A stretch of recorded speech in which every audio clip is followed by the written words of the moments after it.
working. Alright? Pero ha, kapag nag-aaral kayo ng income tax, do not ever forget, no, yung mga topics na natapos nyo. Like for example, your chapters 1 to 3 because those are crucial. Lalo yung kakatapos lang. Okay? Sige nga, magpakita muna kayo. Then, you can have a short recap kung naaalala nyo pa ang inyong chapter 3. Right?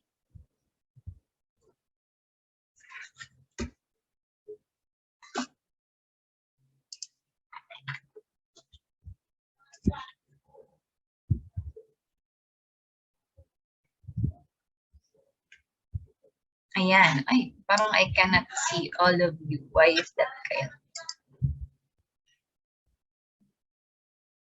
Yung iba, hindi nagpapakita. Can you hear me clearly? Yung audio ko ay clear naman.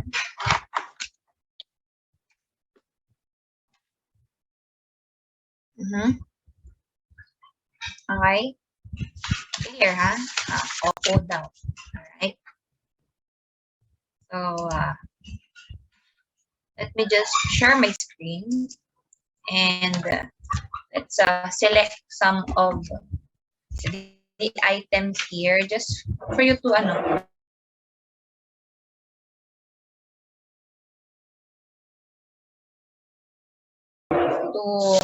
diba?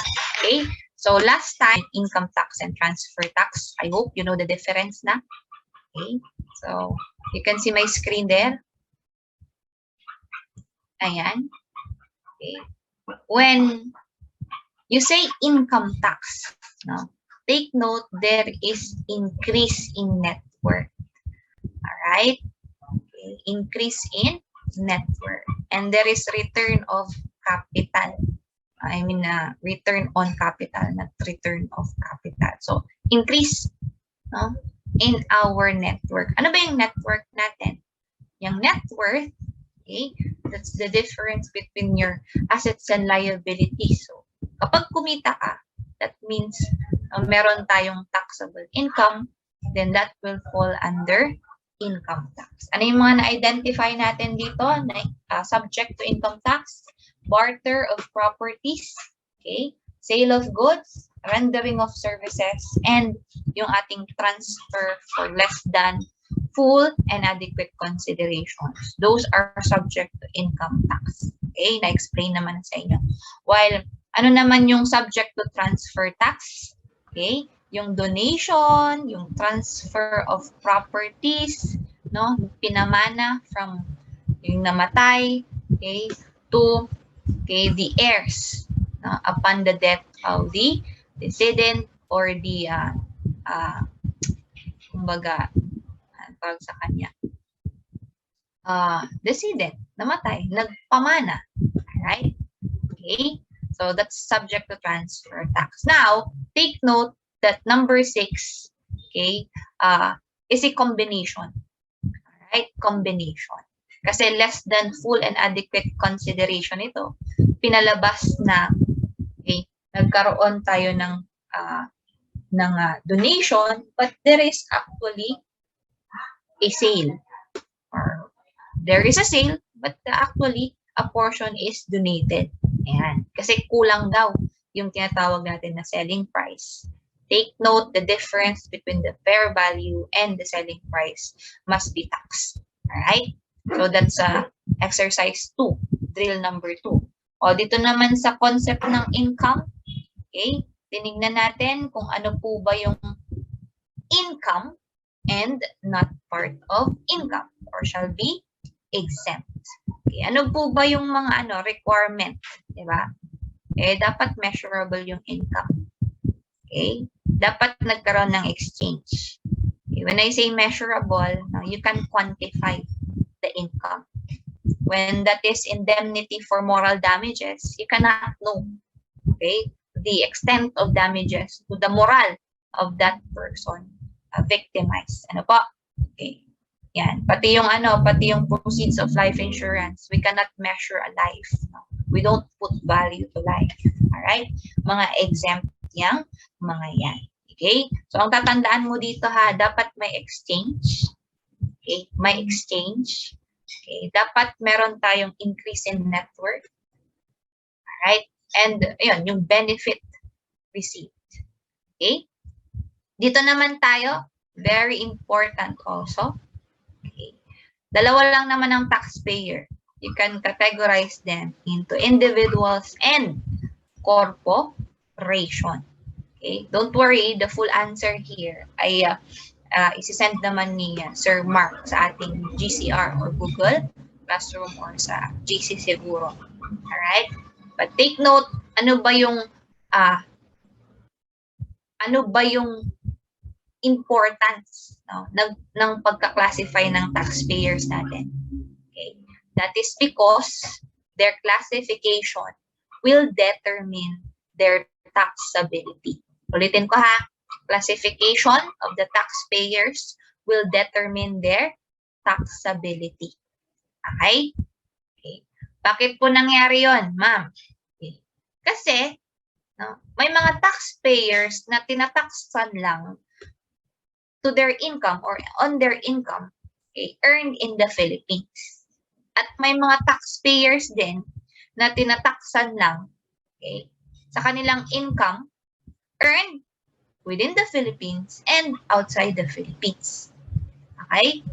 Ngayon, ilan ba to? 1, 2, 3, 4, 5, 6, 7, 8. Okay? Kung makikita mo, tatlo dyan ay for corporation, itong tatlo. Okay? And 5 dyan para kay individual. Pero sa tutuusin, 2 lang naman dyan sa mga taxpayers na yan ang taxable in the Philippines and abroad. Sino po yung 2 yon?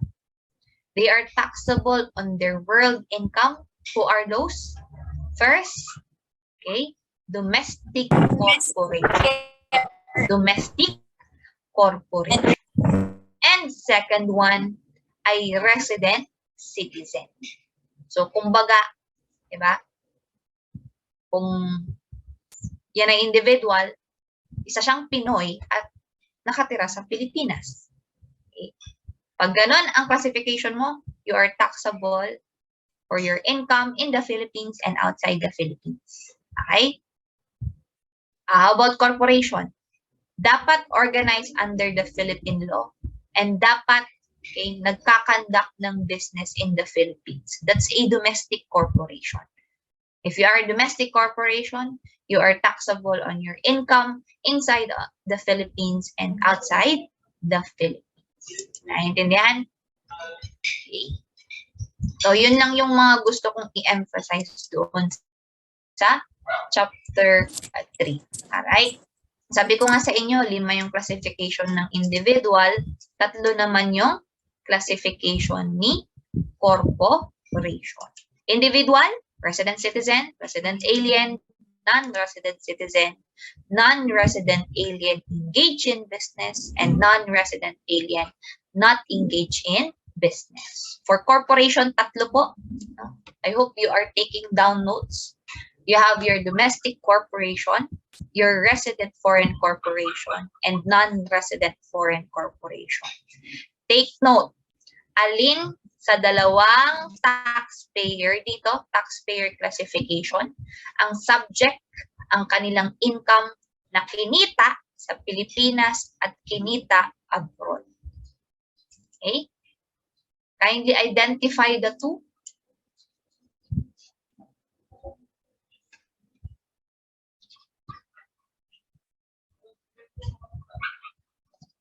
Okay, sabi ni Daphne, resident citizen and domestic corporation. Well, okay, that is correct. So, kitang-kita mo yung distinction, no? And as we learn chapter 4, this is crucial, I'm telling you. Okay? Take note that only resident citizens and domestic corporations, okay, are taxed on their income within and outside the Philippines. Like for example, okay, si Jollibee Corporation. Si Jollibee Corporation, organize siya, originate siya sa Philippines, ano po. Pero di ba may mga Jollibee na rin abroad? Ang tanong, yung kinita ba nila abroad? Okay?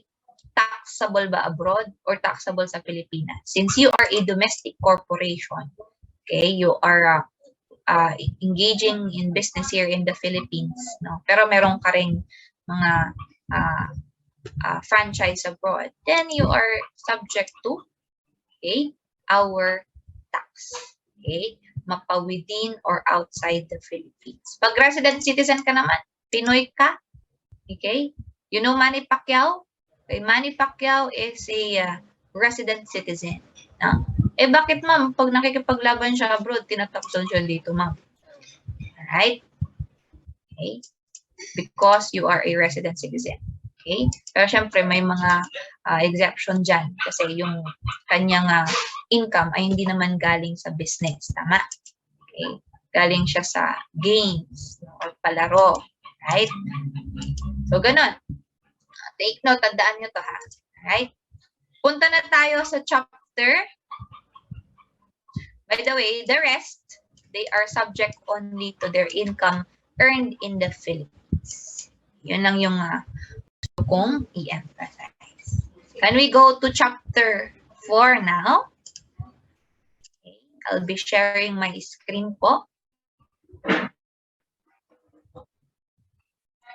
And tell me if you can see it already.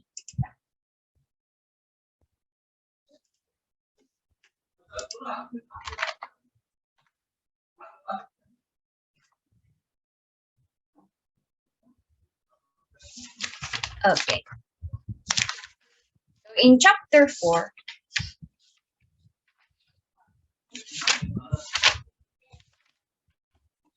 nagkaroon tayo ng summary of the whole chapter or the whole book ni income taxation Banglawan.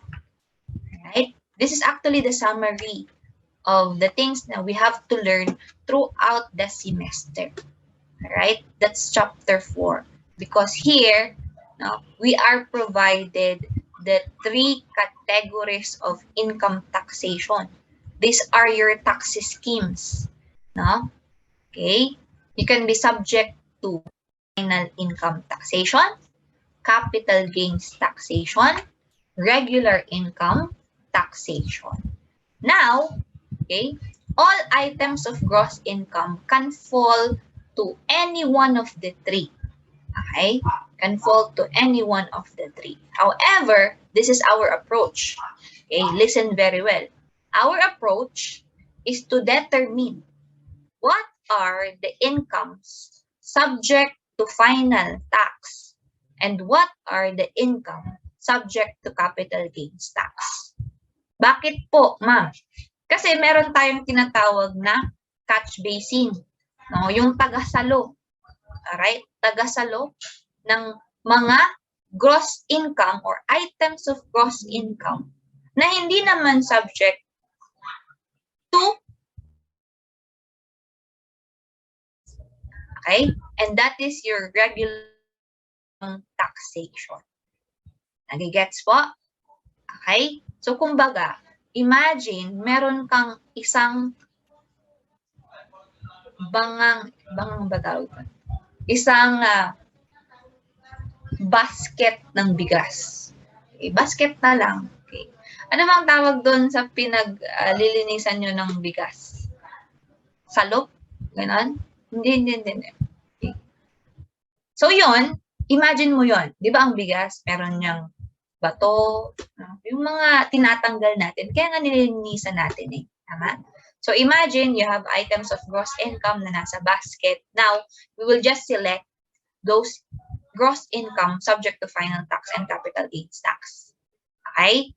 Ang matira, lahat na subject to regular income tax. O sabi niya, bigao kuno or bilao. That's right. No? Imagine, yung bigas natin, 1 kilo, for example, nasa bilao.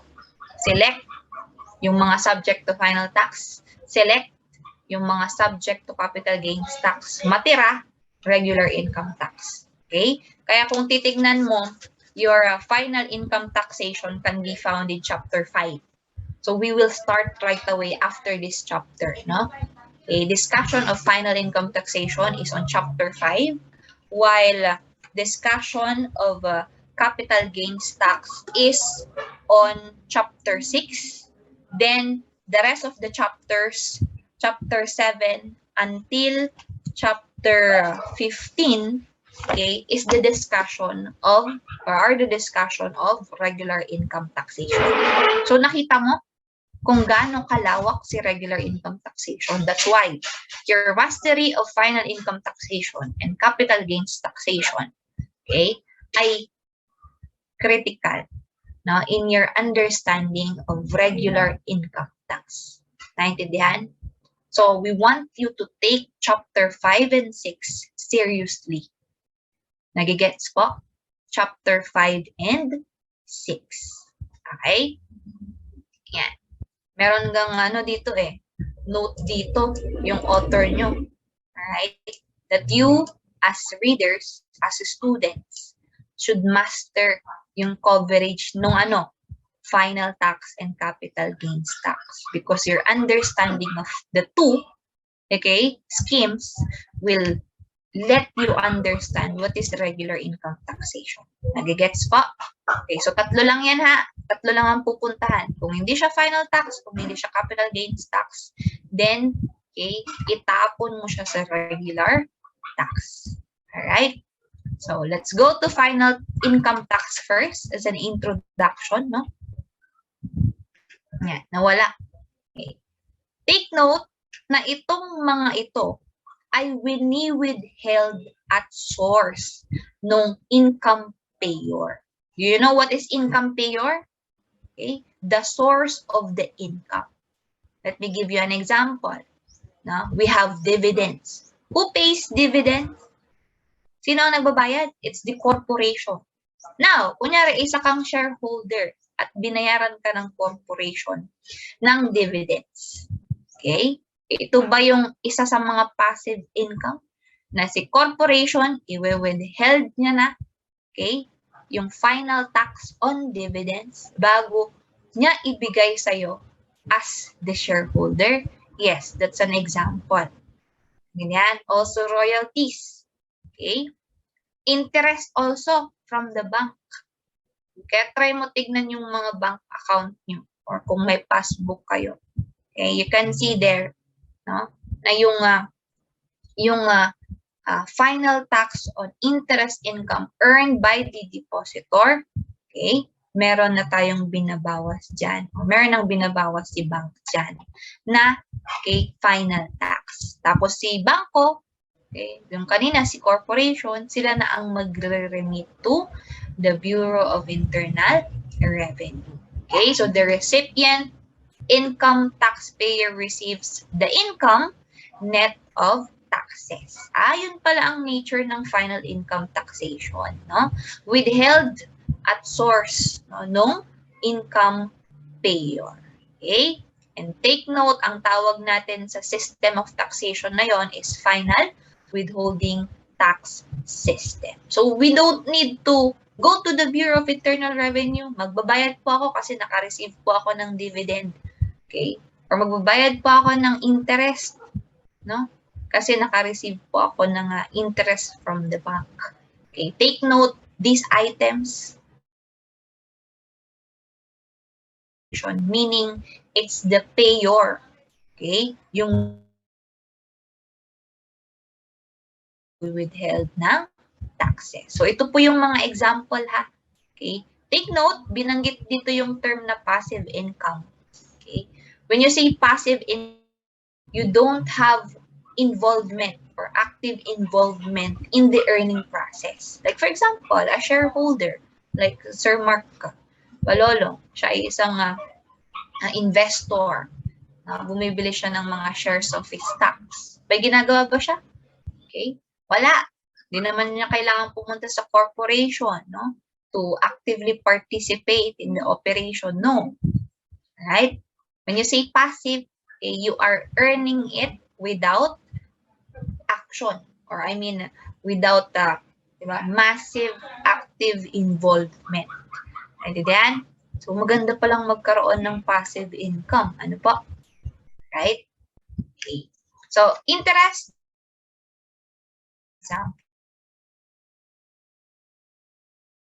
ito naman yung mga hindi subject to final tax. Like for example, okay, nag-render ka ng services, isa kang accountant, alright? So professional income. As income, meron kang restaurant, for example, okay, or meron kang merchandising business, okay, or manufacturing business, then you will be earning business income. While compensation income naman, dito wala ka bang ginagawa? No. As an employee, okay, you are actively working, right? Kailangan mo pumasok sa trabaho. So therefore, compensation income is considered as an active income. Kami, diba? Ma'am Rose and Sir Mark, we are employed. Okay? And therefore, we are earning compensation income. So look, I hope you can get the difference. Ano po? So that's about final taxation. Pupunta tayo dyan in chapter 5. Further discussion on chapter 5. Doon, no, i-browse muna. Okay? I want you to look into what are the items of income subject to final tax. Okay lang ba yon? Next meeting, okay, that will be on Monday. I want you to give me what are those income subject to final tax. Naintindihan? Okay. Please do note your assignment. Magtatawag ako dyan. Pag hindi kayo nakasagot, kumanda kayo. Okay. Ito naman ay imposed on the gain realized on the sale. Ano po yung paulit? Ano yung assignment? Mga items of gross income subject items of gross income subject to final tax. That's your assignment. Capital gains na. Chapter 6. No? Discussed in chapter 6. Take note, pag ikaw nagbenta ng capital assets, then okay, you are considered taxable under capital gains taxation.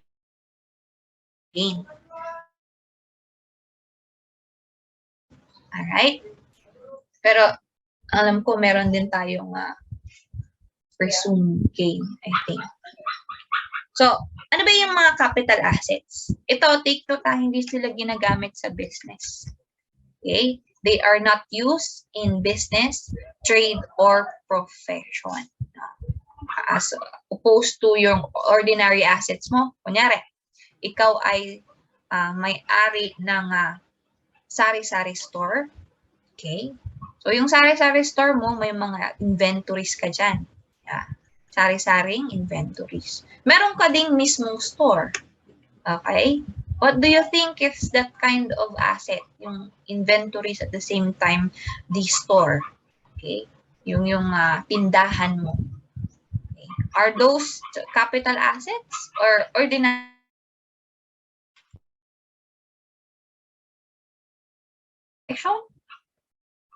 Right? What do you think is the classification of those assets? No? So, take note, when that is used in business, okay, such as in, right? Diba, binanggit kasi inventory? No? Property, plant, and equipment, yung ginagamit in business, yung nakikita mo in business. Okay, like for example, kung manufacturing plant ka, right? Yung machine na ginagamit mo, yung equipment na ginagamit mo, okay, in the manufacturing of your products, then those are ordinary assets. Pag binenta mo yung mga yun, okay, they are not, at kumita ka out of that, no? Those are not considered gain subject to capital gains tax because they are used in business. Okay? Unlike, kunyari, isa kang employed individual, meron kang okay, real property. Binenta mo yung real property, employed ka ha, meaning ikaw ay may boss, ikaw ay may employer. Pero Dahil nakapag-ipon ka din, nakapagpundar ka ng real property. No? Let's say, apartment building. Now, okay, binenta mo yung apartment building. Okay? Out of the sale transaction, kumita ka. The question is that subject to capital gains tax? Ano sa tingin nyo? Is that subject po to capital gains tax? Sabi ni Ellen, yes po. Okay? Apartment building yung binenta. Alright? Ano ba yung nature ng business? Okay? Sabi mo employed. No? Yung apartment building, let's say, binili mo lang din dati. Okay? Ayan. So, take note, that is subject to capital gains tax. O, baguhin ko ha. Okay? Taxpayer, yung, hindi ko sinasabing engage siya in yung pa-apartment. Hindi. Okay? So, baguhin ko yun. Like, for example, any building, real property. Yan. Okay? O, what if, isa kang real estate developer. Ayan. So, this time, isa kang real estate developer. Now, may rami ka develop mo bumibili ka ng mga lupa, tapos papatayuan mo ng mga, let's say, for example, pabahay, housing, no? So, you will be the one who will develop, tapos ibibenta mo siya. O ngayon, let's say, nagkaroon ka ng gain out of the kita from those sales. Okay? Question. Ang tanong, is that subject to capital gains tax or not? Nagbago na yung nature ng business mo, ha? Sabi ko nung una, isa kang employed. Kunyari, si Ma'am Kat, may nabili siyang apartment, no? Pero yung apartment na yun, di naman niya, gusto niya lang tirahan. Diba? Walang surot. Okay? O, maraming surot, binenta niya, yan ay subject to capital gains tax because that is owned, no, by me, individual, pero hindi ko siya ginagamit in business. How about the second example? You are a real estate developer. Okay? So developing, okay,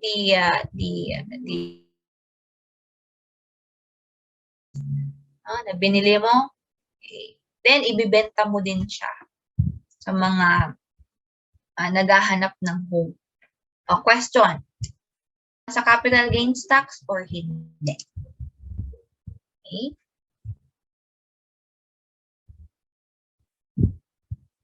Wala na akong kausap. Sabi ni Daphne, no, not subject to capital gains tax. Business? Yes. Use in business. What is your business? Okay. Ikaw yung nagpapatayo. Mga bahay. Okay. Then, class, that is considered your inventory. Pag, kumbaga, meron ka ng finish, diba? Finish house and lot. Capital gains, but that asset those assets will be considered ordinary assets. Yan, dito na siya papasok. Okay. Gains arising from ordinary assets or sales of ordinary assets, dito siya. Okay? Sa regular income taxation. So, dito, we have active and passive. Okay? We have active and the other passive. Basta hindi siya subject to final tax. So, in short, di ba? General rule is the regular income taxation. Ano yung exception? Exception mo, yung mga subject to capital gains tax. Yung mga subject to final tax. Nagigets? Okay? So, take note, lahat na other than those subject to capital gains and other than those passive income subject to final tax, okay, shall be considered part of the regular income taxation. By the way, no, I want you to look into the items of gross income subject to capital gains. Ngayon pa lang. Okay lang ba? I-visit mo lang naman sa chapter 6 at hanapin mo. Alam ko, dalawa lang yun. Dalawa lang yung subject to capital gains tax. Okay? So, accounting period. Let us proceed to accounting period. The length of time over which income is measured and reported. So, take note, meron tayong regular and short accounting period. Pag sinabi natin regular, 12 months. Okay, 1 year. Diba? That is, yan naman talaga ang accounting period natin. Ang tawag pero natin in intermediate accounting, reporting period. Same with taxation. No? We also have a 12 months usual, okay, accounting or reporting period. Okay? Yung short accounting period, pwedeng 6 months, okay? 3 months, quarter, ang reporting, ano pa? Ayun. 6 months, 3 months, o 4 months kung gusto mo. Kapag regular accounting period, ito na. So, nahahati siya into calendar and fiscal. Calendar, diba, if the 12-month period starts from January 1, ends on December 31. Okay? Pag fiscal naman pero 12-month pa rin, kaso hindi January 1 nag-start yung kanilang accounting period. Okay? Like for example, nag-start siya ng February 1. So sa tingin mo, kailan ang kanilang end of accounting period? Kung February nag-start, February 1, kailan yung pang 12-month? Okay. January? May nagsagot, January 31. January 31. Hindi January 1. May nagsagot, January 1. Kako sana. Okay? January 31. Yan yung pang 12 na buwan. Naintindihan? Okay. Bakit po importante na malaman natin yung accounting period? Alright? Kasi may deadline din tayo sa pagpa-file ng ating tax return. Ano po yung deadline natin? So, take note ha, yung calendar, okay, required siya to certain circumstances and to specific taxpayers. When I say required, no, mandatory, kailangan mong gamitin calendar talaga. Okay, you cannot use fiscal. Okay? Like for example, ito, number 1, taxpayers' annual accounting is other than fiscal year. Yan, so longer than 12 months. Kailangan mo daw gumamit ng calendar year. Ayan. So, kapag other than fiscal, okay, or longer than 12 months yung iyong reporting period. No? Walang kung sino yung more than 12 months. Okay. Ano yun? Pag maisipan lang nila okay. So, number 2, taxpayer has no accounting period. Okay. Taxpayer does not keep books. Ayan. Ito yung kasi yung mga pasaway na taxpayers. No? And number 4, individual. So, individual and corporation, yung alam kong classification ng taxpayers. Ang individual pala. Okay? Calendar lang ang pwede nilang gamitin. So, from January to December. They cannot use, yung binanggit natin kanina, February 1 to January 31. Or, hindi sila pwedeng gumamit ng July 1, for example. Tapos yung isang taon, hindi pwede. So, kapag individual. Yung corporation pero, take note, pwede silang mag-fiscal, pwede rin po silang mag-calendar. Okay, gets? Pwede silang mag-fiscal, pwede silang mag-calendar. Okay? So, according to your book, no, fiscal accounting period is available only to corporate income taxpayers and not allowed to income taxpayers. So, lagay mo na lang dyan, individual, calendar lang. Okay? Kung nagno-notes ka, corporation, okay, either fiscal or calendar. O, ganun lang naman mag-summary Kasi kung babalikan mo ito, babasahin mo pa lahat. Pero pag nagno-note ka, mabilis na sa'yo. Right? Deadline of filing ng income tax return. Okay? meron tayong 15th day of the 4th month following the close of the taxable year of the taxpayer. Okay. Ano po yun? The date or the deadline of filing of tax return. Okay. O paano tayo magbibilang niyan? Turuan natin kayo kapag calendar. Kapag calendar, okay, kailan? Since start ay January 1, magbilang ka. Ha? Magbilang ka. Start January 1 and December 31, kailan po yung 15th day of the 4th month following the close of the taxable year. Close of taxable year is December 31. So magbibilang ka starting January 1. So, December 31, first month, January 1.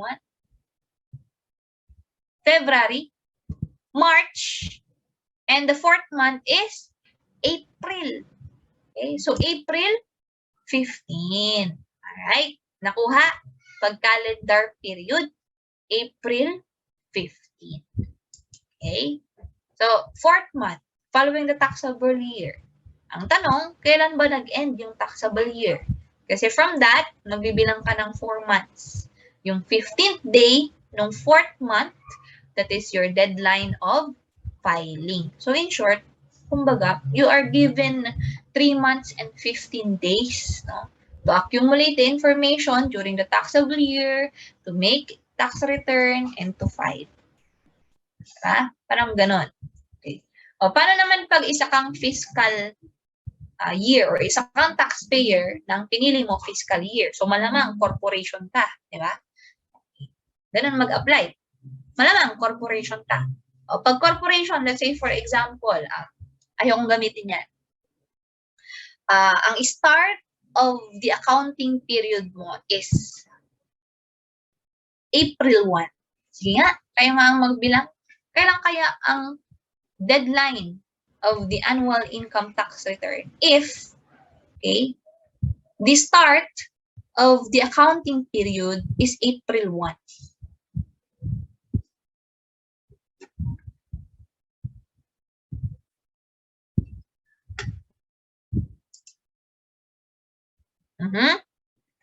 Okay. Sabi nila, July daw. Sabi nila isa, March 31. Yung March 31, yan ay end of the taxable year. Diba? Nakuha nyo din yung March 31, tama? Siyempre, 12 months lang talagang isang taon. So, kung April 1 nag-start, next year, March 31 ang end.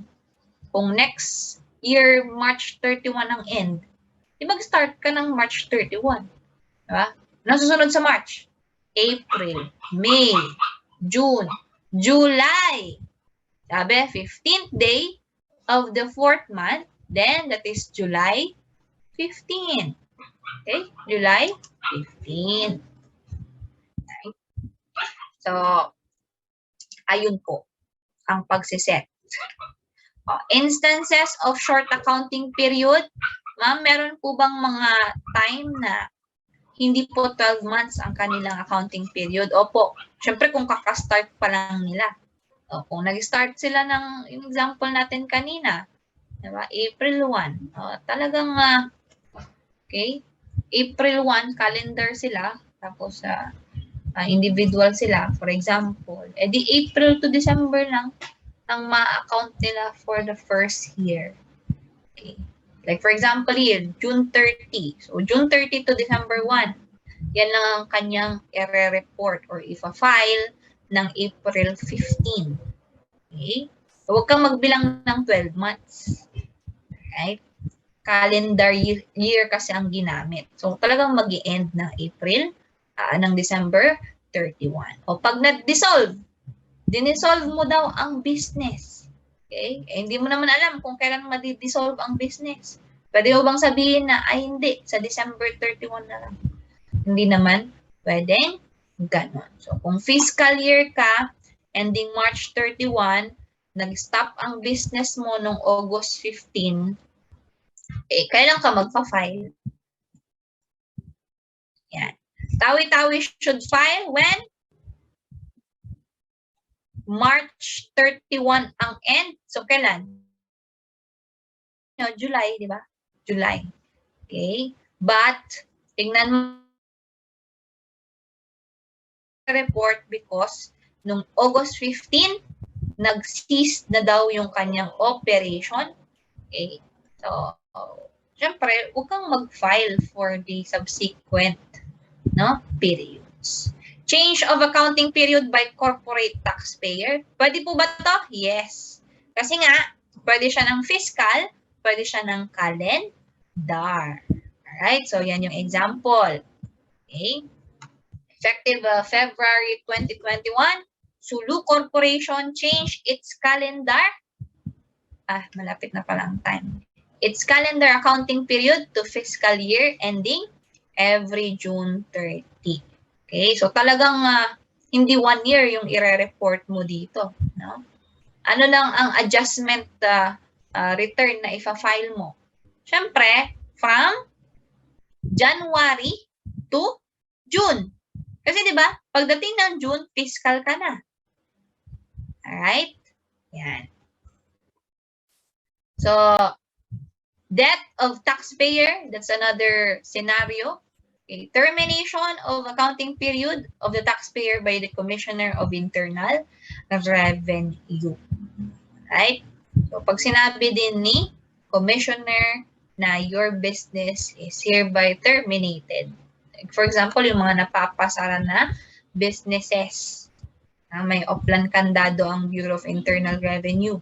Pag nalaman nila na hindi ka nagfa-file ng maayos or mali yung fina-file mong return, okay, you can be, pwedeng mag-issue ng order na ikaw ay papasara. Alright? So, accounting methods. Punta naman tayo ng accounting methods. Just para may idea kayo kasi magbibigay ako ng assignment mamaya. Okay? Mamaya or pwedeng bukas na lang. O bukas. And you have to answer it and submit it before Monday or before our classes. Para sa ganun ma-practice mo na itong chapter 4. Alright? So, dalawa, accrual and cash basis ang ating accounting method. Okay, itong mga to, mga additional. Okay, mga additional. Alright? Installment deferred payment, percentage of completion, yan yung sa mga buildings, and construction of, iba-ibang infrastructures, outright and spread out method, crop year basis. But we'll just, discuss this one for the meantime. Ituloy natin yung installment hanggang crop year on Monday, no? Okay, in the interest of time, hanggang dito muna tayo. Okay? Accrual basis. Ma'am, parang narinig ko na po yan. Tama? We use that in our accounting, no? That is provided by our accounting standard. Okay? That we have to use accrual. Okay, we have to record expense when incurred, okay, regardless of when paid, and we have to, diba, recognize income. Mag-record na tayo ng income. Kapag na-receive ba yung pera? Hindi. But when, okay, meron tayong accrued revenue. Or kunyari, nag-render na tayo ng service. Nag-render tayo ng service to the customer. Then, okay, pwede na tayong mag-record ng income. Okay? But take note, dito, sa taxation, medyo may konting difference. Medyo may konting difference. Because we also adopt cash basis of accounting. Dito, kung kailan receive at kailan paid. Okay? Kung kailan receive, kailan paid. But, syempre, subject to our rule. So, para siyang modified cash basis class. No? Modified cash basis. So, number 1, para siyang presumption that advance income is taxable upon receipt. Teka lang, ma'am. Sabi mo, kapag accrual, Okay? Kahit makareceive tayo ng advance, di ba? Payment from the customer, di ba nilalagay natin yan sa unearned? Bakit sa taxation?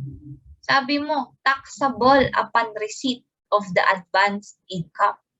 Okay? Because again nga, cash basis tayo in taxation. So, incorporate natin si cash basis. Income received in advance is taxable upon receipt in pursuant to lifeblood doctrine. Kasi kailangan din ni government, di ba? Under the lifeblood and ability to pay. Okay? Meron ng cash on hand si taxpayer. So, magbayad ka na ng tax kahit hindi pa yan totally sa'yo. Tama? Okay? Kasi hindi mo pa nga nare-render yung service. Right? The subsequent taxation of advanced income in the period earned will expose the government to risk of non-collection. Paano naman malalaman ni government? Take note, kailan malalaman ni government kung na-earn mo na, okay, yung income? Diba? At titingnan niya ba na nag-debit ka na ng unearned, nag-credit ka na ng service revenue? Ganun ba yun? Okay. So, there is risk. That's why the government imposes tax. Okay? Doon pa lang sa pag-receive mo ng tinatawag na advance income, okay, or cash from the customer. Take note, this is applicable only on sale of services. Sale of services. So, mga unearned service income in taxation, subject na po siya sa tax. Okay? Prepaid expense is non-deductible. Familiar kayo sa prepaid expense? Anong entry mo pag nagbabayad ka nito? Like for example, meron kang office building, nagbayad ka ng renta for 1 year. Okay? Di credit cash. Ano yung debit nyo? Ano yung debit nyo? May nakikinig pa ba sa inyo, ha? Ano po yung debit natin?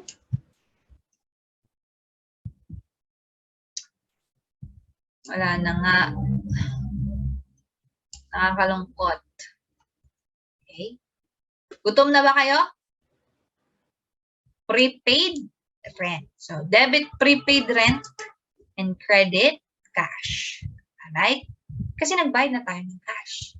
Ang tanong po, okay, pwede po ba tayong mag-deduct? Kasi, take note na under our taxation, meron tayong basic formula.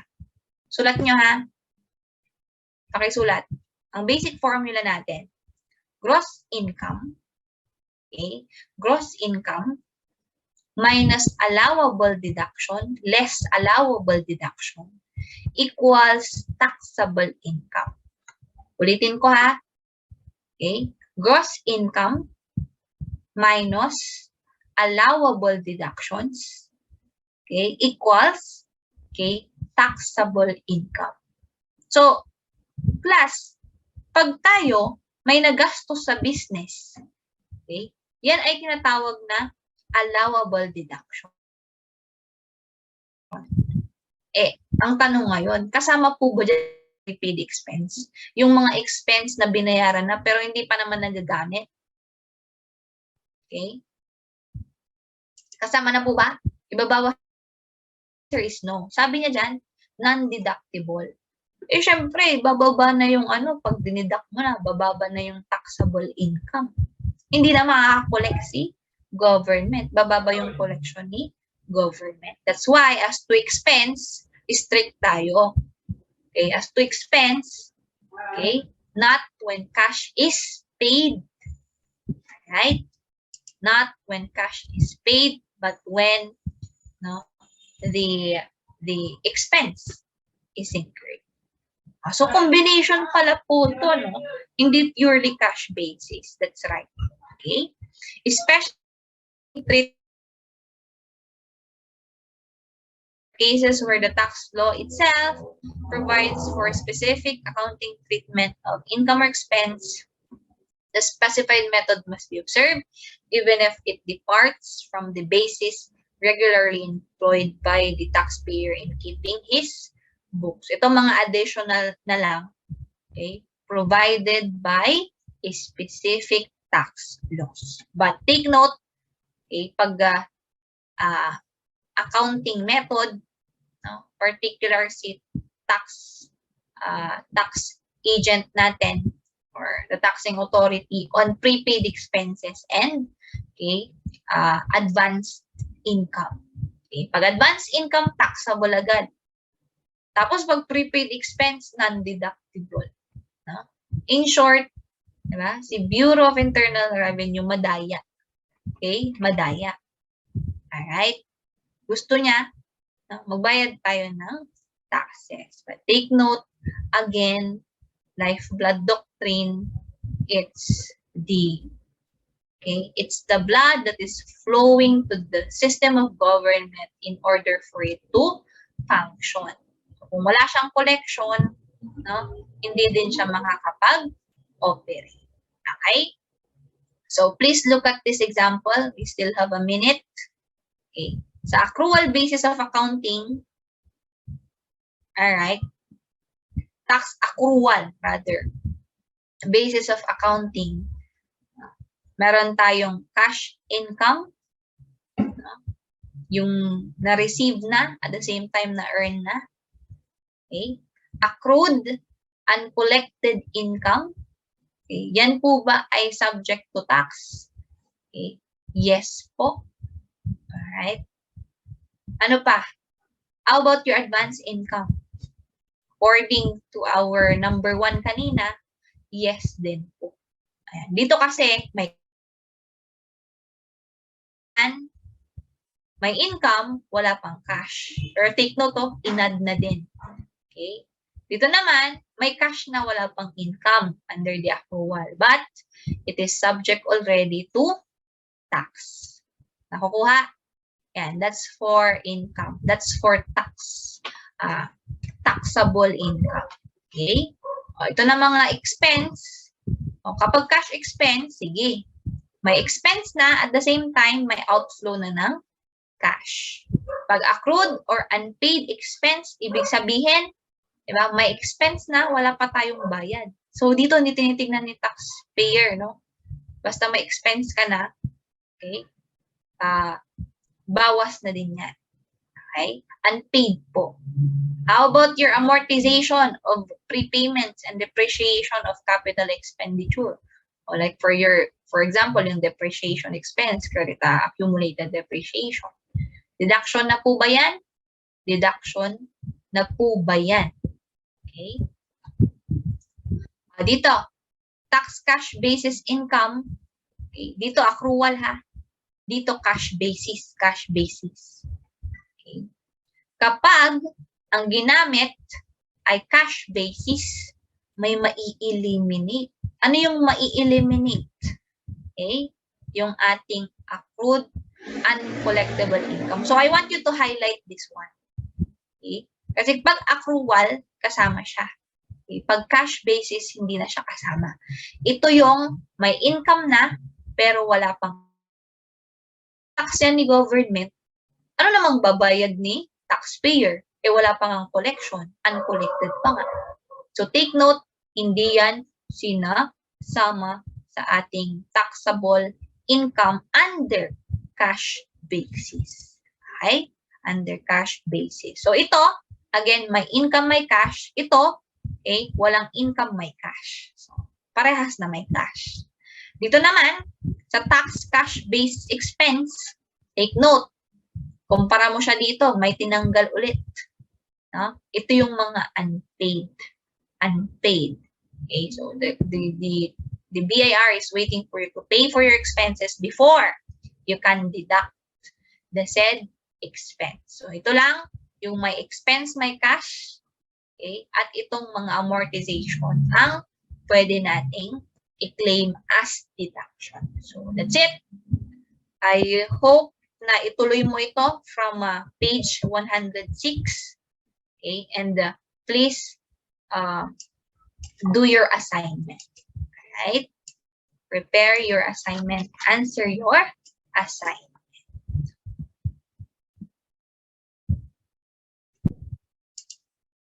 Ayan. Ending this slide? Any question from the class? Overwhelming ba? Kaya kailangan mag-aral kayo sa tax.